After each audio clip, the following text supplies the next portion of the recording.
Bumaba ang performance ratings ni Pangulong Bongbong Marcos at Vice President Sara Duterte ayon sa pinakabagong survey ng Pulse Asia.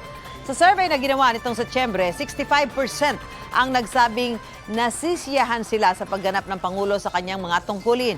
71% naman ang nagsabing nagtitiwala sila sa Pangulo. Pareho yang mas mababa kumpara sa approval at trust ratings noong Hunyo. Si Vice President Sara Duterte naman nakakuha ng 73% na approval rating at 75% na trust rating. Pareho rin mas mababa kaysa sa mga nakuha niyang ratings noong Hunyo. 1,200 adults ang sumagot sa survey na ginawa noong September 10 hanggang 14. Sinusubukan pa namin kunin ang mga pahayag ng Pangulo at ng pangalawang Pangulo tungkol sa survey.